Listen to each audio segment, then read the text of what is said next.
प्रिय मित्रों, जसकृष्ण मुहूर्त ज्योतिष पर मैं आचार्य डॉक्टर विष्णु कुमार मिश्रा आपका बहुत बहुत स्वागत करता हूं। आदिकाल से ही रत्नों का विशेष महत्व रहा है। तो बड़े बड़े राजा महाराजा सुख समृद्धि सफलता भोग विलास विजय आदि प्राप्त करने के लिए अपने मुकुट पर अनुकूल धातु अनुकूल रत्नों का प्रयोग करते थे, या कि बड़े जो संपन्न लोग थे वही जो है रत्नों का प्रयोग कर पाते थे। उस जमाने में भी कीमती रत्न सामान्य जनमानस से दूर था और आज भी आम आदमी की पहुंच से बाहर है।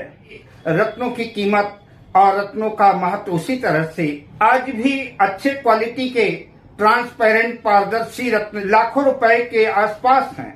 एक तो सही रत्न का चयन करना, सही रत्न का मिलना, और इसके बावजूद उसकी कीमत जन सामान्य को निराश कर देती है।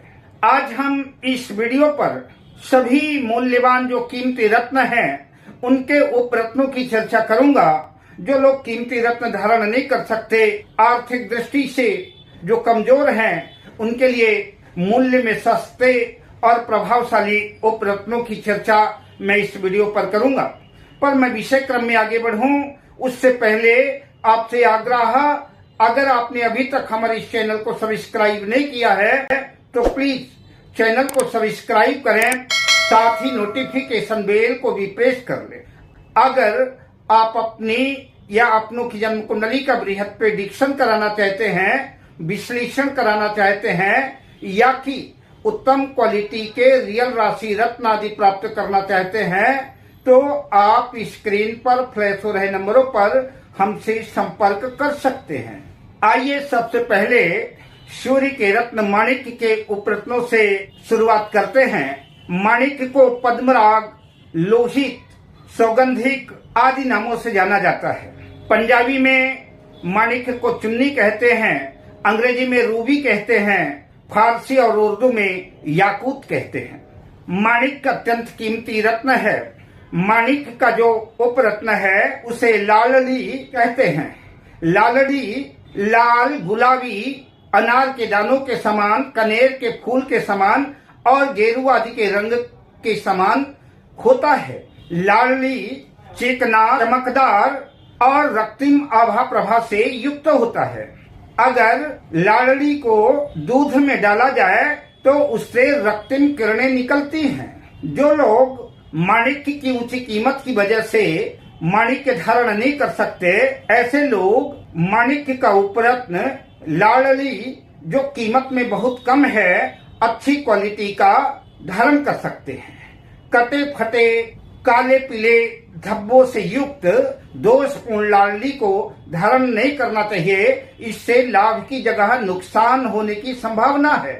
लालड़ी की और बहुत सी प्रजातियां हैं, उसकी जगह संग टोपाज, आक्सी, संग सिंदुरिया, तामड़ा, सिगली, रतवा, लाल रंग का अकीक आदि सुविधा अनुसार जो है माणिक्य के उपरत्नों की जगह धारण किया जा सकता है। लालड़ी अनामिका उंगली में सोने या तांबे की धातु में रविवार के दिन विधिवत प्राण प्रतिष्ठा करके शुक्ल पक्ष के किसी भी रविवार को सूर्य की होरा में अनामिका उंगली पर धारण किया जा सकता है।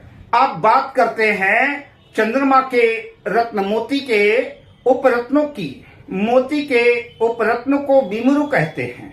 मोती की भांति ही जो बिमरू भी सीप में पाया जाता है, सीप से निकलता है। यह मोती की अपेक्षाकृत दुधिया रंग का आकार में छोटा होता है। मोती के अन्य उपरत्नों में चंद्रकांत, स्फटिक मणि, शंख, सीप, सफेद ओपल, सफेद अकीक, सफेद मूंगा आदि धारण कराया जाता है।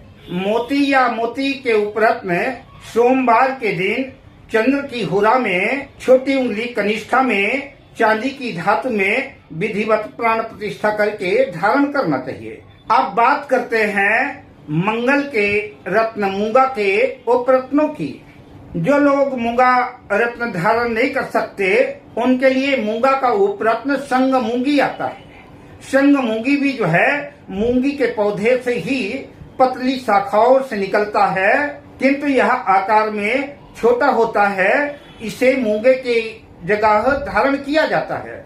शंग मूंगी की कीमत मूंगे की अपेक्षाकृत बहुत कम है। मूंगे के अन्य उपरत्नों में लाल अकीक, लाल ओनेक्स तथा रक्तमणि आदि धारण किया जाता है। मूंगे के उपरत्न को शुक्ल पक्ष में किसी भी मंगलवार को मंगल की होरा में तांबे की धातु में विधिवत प्राण प्रतिष्ठा करके सूर्य की अनामिका उंगली में धारण किया जाता है। अब बात करते हैं बुध के रत्न पन्ना के उपरत्नों की।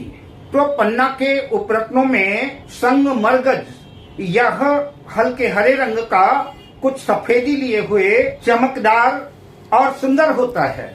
दूसरे उपरत्न की बात करें, पन्ना का दूसरा उपरत्न जो है संग पीत मनिया, यह भी हरे रंग का कुछ लालिमा युक्त कुछ पीलापन लिए हुए चिकना और चमकदार पत्थर है। इसे पन्ना की जगह उपरत्न के रूप में धारण कराया जाता है। पन्ना के अन्य उपरत्नों की जगह शंग पत्नी, हरे रंग की तुरमुली, हरित मणि, ओनेक्स, दाना ए फिरंग, हरे अकीक आदि रत्नों से पन्ना के उपरत्नों का लाभ लिया जा सकता है। पन्ना के उपरत्नों को शुक्ल पक्ष में किसी भी बुधवार को बुध के नक्षत्र में बुध की हुरा में चांदी की धातु में या कि अष्ट धातु या पंच धातु आदि में विधिवत प्राण प्रतिष्ठा करके छोटी कनिष्ठा उंगली में धारण किया जाता है। अब बात करते हैं देवगुरु बृहस्पति के पुखराज के उपरत्नों की। पुखराज देवगुरु बृहस्पति का रत्न है। यह अत्यंत कीमती कोरंडम जाति का पत्थर है। जो लोग गुरु का रत्न पुखराज धारण नहीं कर सकते, वो पुखराज की जगह इन उपरत्नों से लाभ ले सकते हैं। पुखराज का जो सुप्रसिद्ध रत्न है वो सुनहला है। देखने में यह अत्यंत चमकदार पीत वर्ण का सुनहले रंग का सुंदर पत्थर है और कई बार तो यह पुखराज से भी देखने में अत्यंत सुंदर लगता है। कुछ छलिया लोग, कुछ ठग लोग जो है इस सुनहले को भी पुखराज की जगह दे करके मोटी रकम ऐंठ लेते हैं। तो अतः पुखराज के उपरत्न की जगह सुनहले को धारण करना अत्यंत लाभप्रद सिद्ध होगा। सुनहले के अतिरिक्त संग सोना मक्खी को भी धारण किया जा सकता है। शंग कहरुआ भी जो है हल्के पीले रंग का चमकदार सुंदर रत्न है। इसे भी जो है पुखराज के उपरत्न की जगह धारण करते हैं।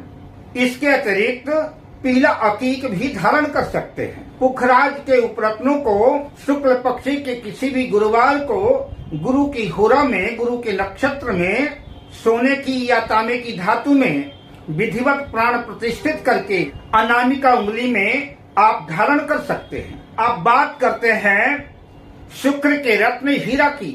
हीरा जिसे अंग्रेजी में डायमंड कहते हैं, यह अत्यंत कीमती पत्थर है। जो लोग शुक्र को बलवान करना चाहते हैं, इसकी कीमत ज्यादा होने की वजह से हीरा नहीं खरीद सकते, उनके लिए जो है हीरे के उपरत्न सफेद पुखराज, जो पुखराज की खदान में पाया जाता है, यह बिल्कुल पारदर्शी होता है, चमकदार होता है, इसमें पीलापन नहीं होता।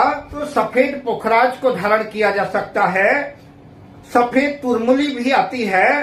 तुरमुली कई रंगों में, सभी रंगों में आती है। सफेद तुरमुली भी जो है हीरे की जगह धारण कराया जा सकता है। दूसरा हीरे का उपरत्न है संग कांसला। कांसला गुलाबी और सफेद दो रंगों में आता है। क्योंकि हम हीरे का उपरत्न पहन रहे हैं तो सफेद कांसला ही धारण करना ज्यादा उपयुक्त रहेगा।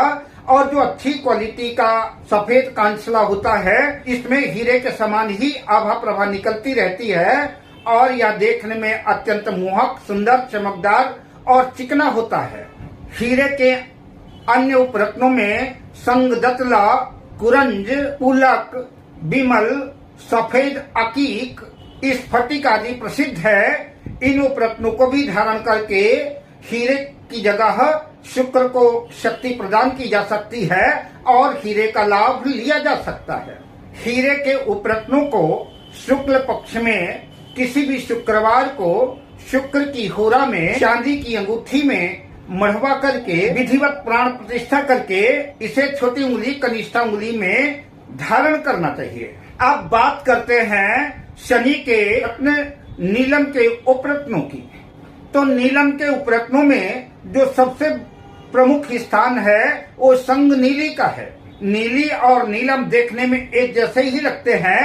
संग नीली को और नीलम को एक साथ रख दिया जाए तो कोई पारखी व्यक्ति ही पहचान कर पाएगा इनमें से कौन नीलम है और कौन नीली है। तो नीलम के उपरत्नों की जगह उपरत्नों में नीली को पहनाया जाता है और इसकी कीमत नीलम से बहुत कम है। नीलम के अन्य उपरत्नों में जमुनिया, नीला अकीक, काला अकीक, लाजवर्त, काला स्टार आदि उपरत्नों को धारण करके नीलम की जगह काम चलाया जा सकता है। नीलम के उपरत्नों को किसी भी शुक्ल पक्ष में शनिवार के दिन शनि की होरा में या की गोधूली बेला में लोहे की अंगूठी में या की अष्ट धातु में या की पंच धातु में विधिवत प्राण प्रतिष्ठा करके मध्यमा बीच वाली सबसे बड़ी उंगली में धारण करना चाहिए। राहु का रत्न गोमेद और केतु का रत्न लहसुनिया ये प्रायः सस्ते ही हैं, इनकी कीमत बाजार में बहुत ज्यादा नहीं है, लेकिन फिर भी इनके उपरत्नों की जगह टाइगर, हाक, केट्स, दानाए फिरंग सुविधा के अनुसार लिया जा सकता है। अगले वीडियो में जड़ी बूटियों को शेयर करूंगा कि जो लोग रत्न नहीं खरीद सकते, उपरत्न नहीं खरीद सकते, तो उनसे भी ज्यादा प्रभावशाली और दाम में बिल्कुल मुफ्त में मिलने वाली जड़ी बूटियों के बारे में बताऊंगा जिन्हें धारण करके नवग्रहों को बल प्रदान किया जा सकता है। अब मैं मिलता हूं अगली वीडियो में शुभकामनाओं के साथ। जय श्री कृष्ण।